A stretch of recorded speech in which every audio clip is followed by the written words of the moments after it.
name is Sara Shaban, and I'm an assistant professor of journalism at Seattle Pacific University, and I am teaching the public and the media this quarter. So Dr. Walter does a lot of research in the Middle East, specifically Iraq, and so she and I have collaborated on a few ideas, one of them being highlighting that 20 years ago, Guantanamo Bay was opened. And we decided that since we both use Guantanamo Bay as an example to talk through some lesson plans for our courses, we could do an exhibit since it is an anniversary. So my class, the public and the media class, focuses specifically on media representation of Guantanamo Bay, as well as what it takes for journalists to be able to actually get coverage of Guantanamo Bay and what that process looks like. I appreciate you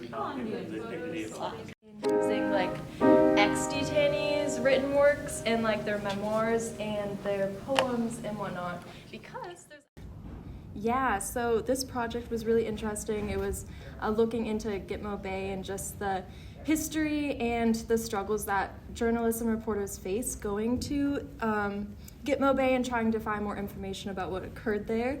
I analyzed things that were really effective that journalists did and then non-effective. One of the most non-effective things was actually physically going there, because there were so many struggles with communicating with the military there and the relationships there.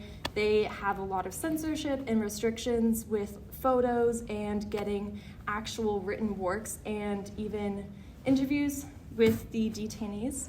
I think it impacted me in the sense of knowing that there's a lot more beyond the horizons of the States. Like, this all is occurring in Cuba right now, and a lot of people, or at least for me, I didn't really know much about it in the past, but just being more aware of it and like being able to bring to light what journalists have to face.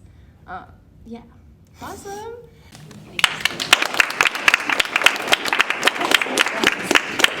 But let's all kind of come around and we'll tour the posters. I often ask my students, which generation is the 9/11 generation?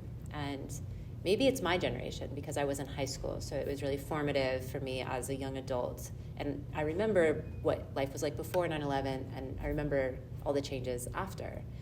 But I often try to convince my students that they're actually the generation of 9/11 because they don't even know how they've been shaped by it. This is all they know, their whole world, their whole lives. This has been the backdrop. And that's why I call the class, War on Terror, History of Our Lives. It's the background of their childhood is Guantanamo Bay and the wars in Afghanistan and Iraq. But so what I'm hoping that students can come away with is a sense of actually responsibility and ownership for the issue. There's sort of a passing of the baton from one generation to the next. And, my generation so far hasn't managed to close Guantanamo Bay.